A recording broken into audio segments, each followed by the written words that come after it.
अस्सलाम वालेकुम। उम्मीद है आप सब लोग खैरियत से होंगे। आज हम जिस टॉपिक पे बात करने लगे हैं वो है इजिप्टियन सिविलाइजेशन, मतलब मिस्र की तहज़ीब के बारे में हम बात करेंगे। अगर मिस्री तहज़ीब के ज़वाल और उसका फैलाव दोनों को इकट्ठा इस मुद्दत को देखा जाए तो ये तकरीबन 3000 साल की मुद्दत बनती है। तो मिस्र की तहज़ीब दुनिया की कदीम और तरक्की याफ़्ता तहज़ीबों में से एक है। आसार कदीमा के माहिरीन ने जब भी किसी जगह पर खुदाई की मिस्र में, तो उन्हें नई से नई चीज़ें दरियाफ़्त की मिली और इसके साथ-साथ दुनिया का हर म्यूज़ियम मिस्र की तारीख़ी चीज़ों से भरा पड़ा है। तो ये एक बहुत ही तरक्की याफ़्ता तहज़ीब थी। ये आजकल के सीरिया और सूडान जो इलाका बनता है, वहाँ ये तहज़ीब वाक़या थी। के बारे में थोड़ी-सी और मालूमात आपको देता चलूँ कि इसमें भी जैसे हमने पीछे पढ़े थे मेसोपोटामिया में कि सिटी स्टेट थे, मतलब शहरी रियासतें बनाई गई थीं, जो आज़ाद थी, खुद मुख्तियार थीं और निज़ाम जो था वो खुद चलाती थीं। यहाँ भी दरियाए नील के किनारे काफ़ी शहरी रियासतें जो हैं, सिटी स्टेट्स जो थीं वो कायम थीं। फिर इनको 2 हिस्सों में तक़सीम कर दिया गया। अपर इजिप्ट एंड लोअर इजिप्ट। अपर जैसे पानी का बहाव ऊपर से नीचे की तरफ आता है तो ऊपर की तरफ अपर इजिप्ट, नीचे की तरफ लोअर इजिप्ट, फिर इन दोनों हिस्सों को आपस में मुत्तहिद कर दिया गया, कंबाइन कर दिया गया और इस तरह रियासत कायम हुई और ये 3000 साल तक कायम रही।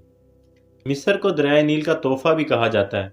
वो इस वजह से कि दरियाए नील ज़रख़ेज़ी, पैदावार, ज़राअत, तिजारत ये सारे कामों में उनकी मदद करता था और इसके साथ-साथ जब सैलाब आता तो वो अपने साथ ज़रख़ेज़ मिट्टी लेकर आता। तो इस तरह मिस्र को दरियाए नील का तोहफ़ा भी कहा जाता है।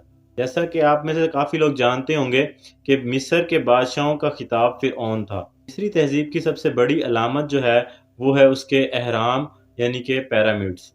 ये अहराम, इनके बारे में मैं आपको तफ़सीली वीडियो बना के बताऊँगा कि अहराम कैसे बनाए गए, क्यों बनाए गए और इनको अब तक कैसे कायम रखा गया है। ये सारी चीज़ें जो हैं वो डिटेल वीडियो में नेक्स्ट अहराम मिस्र यानी कि पिरामिड्स के बारे में बताई जाएँगी आपको। इसके बारे में थोड़ी-सी डिटेल आपको अभी बताता चलूँ। जो अहराम मिस्र थे, ये फ़िरऔन जो उनके बादशाह थे, उनके मकबरे थे। चुनांचे मिस्रियों का ये अकीदा था कि वो मरने के बाद दोबारा ज़िंदा होंगे, तो वो अपने साथ सारी चीज़ें जो थी, जो उनकी रहन-सहन, खुराक, पानी, पालतू जानवर हत्ता के वो सारी की सारी उनके साथ वहाँ दफ़न कर दी जाती। इसलिए फ़िरऔन अपने लिए आलीशान और बुलंद-ओ-बाला मज़बूत मकबरे बनाते थे, ताकि उनके साथ वो सारी दौलत, सोना, चांदी वग़ैरह वो सारी की सारी उसके साथ दफ़न कर दी जाएँ। सियासत और मज़हब को आपस में मिला दिया गया था। जहाँ फ़िरऔन अपने लिए बड़े-बड़े मकबरे, अहराम बनाता, वहाँ देवताओं को खुश करने के लिए वो उनके लिए मंदिर भी बनवाता उसके अंदर, अहराम के अंदर। तो ये भी एक अहम डेवलपमेंट थी इस इलाके में। यहाँ अब इनकी दरियाफ़्तों की बात करते हैं। इन्होंने मैथ्स की मेजरमेंट्स के हवाले से बड़ा कंट्रीब्यूशन किया और रस्मुल ख़त जो इनका जो है वो बड़ा एक अहम है, इसे मुक़द्दस तहरीर के नाम से भी जाना जाता है। 1798 में नेपोलियन ने हमला किया इस मिस्र की सरज़मीन पर और अपने साथ उसने आसार कदीमा के माहिरीन और मौरिख़ों को साथ लेकर आया यहाँ और उसने उस जगह की काफ़ी ज़्यादा चीज़ें अपने साथ ले गया, जो आज भी ब्रिटिश म्यूज़ियम में मौजूद है। दरियाए नील के दहाने उन्हें एक पत्थर मिला, जिसके ऊपर 3 तरह की तहरीरें लिखी गई थीं। ये तहरीर 196 बीसीई मतलब 196 क़ब्ल मसीह में लिखी गई थी। पत्थर रोज़ेटा स्टोन के नाम से जाना जाता है, जो आज भी ब्रिटिश म्यूज़ियम में मौजूद है। के मुआशरे की तक़सीम आपको बताता चलूँ, सबसे ऊपर बादशाह होता था, फिर उसके बाद वज़ीर और उसके ओहदेदार होते थे, जिनको अवाम के साथ कोई लगाव या कोई उनके साथ राब्ता नहीं होता था। फिर तीसरे नंबर पर पुजारी आते थे और उसके बाद किसान और सबसे आखिरी तबका जो इस मुआशरे में होता था, वो गुलामों का होता था। ये तहज़ीबें हमारे लिए किसी न किसी तरह फ़ायदेमंद ज़रूर साबित हुई हैं और उन चीज़ों को जो उन्होंने इजाद की, दरियाफ़्त की, वो चीज़ें आज तक हमारे लिए फ़ायदेमंद साबित हो रही हैं। जैसा कि इमारतों की तामीर, मिसाल के तौर पर जैसे अहराम बनाए गए बड़े-बड़े उस ज़माने में, उनकी मेजरमेंट्स जैसे मैंने बताया आपको मैथ्स के हवाले से वो दरियाफ़्त हुई।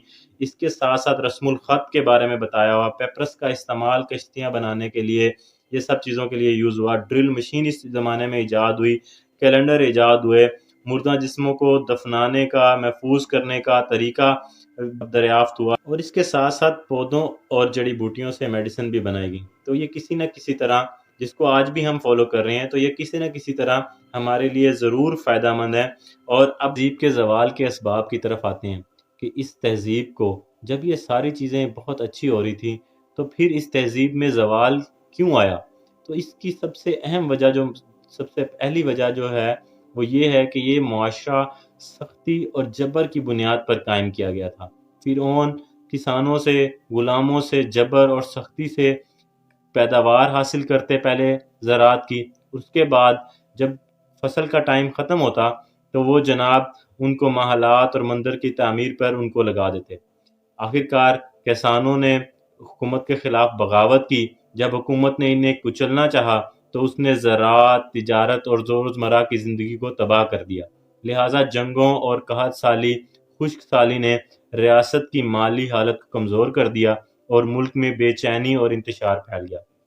دوسری بات یہ کہ ملک کی بڑی دولت ہر فرعون کے مرنے کے بعد اس کے احرام میں اس کے ساتھ دفن کر دی جاتی، جس کی وجہ سے وہ دولت جسے مارکیٹ میں گردش کرنا چاہیے تھا وہ مقبروں میں جا کر گم ہو جاتی۔ آہستہ آہستہ سونا، چاندی اور دوسرے ذرائع ختم ہونا شروع ہو گئے۔ 1100 قبل مسیح میں مصر طاقتور دشمنوں سے گھر چکا تھا، انہوں نے حملہ کیا اور اس پر قابض ہو گئے۔ تہذیب ختم ہوئی تو صدیوں تک اس کا نام لینے والا کوئی نہیں تھا۔ اس کے احرام اور مجسمے صحرا میں کھڑے فضاؤں کو اداس کرتے رہے، لوگ اس کے رسم خط کو بھول گئے، مردہ جسموں کو ممی بنانے کا فن فراموش ہو گیا اور اس کے دستکاروں اور ہنرمندوں کا شاہکار گمنامی میں چلا گیا۔ تاریخ کی یہ ایک ایسی کہانی ہے جس میں ہمیں سیکھنے کو بہت کچھ ملتا ہے۔ تو انشاءاللہ ہم نیکسٹ انڈس ویلی سویلائزیشن یعنی کہ وادی سندھ کی تہذیب کے بارے میں آپ کو بتائیں گے۔ تب تک اپنا خیال رکھیے گا، دعاؤں میں یاد رکھیے گا۔ اللہ تعالیٰ آپ سب لوگوں کو خوش رکھے اور آپ کے معاملات میں آسانیاں پیدا فرمائے۔ جزاک اللہ۔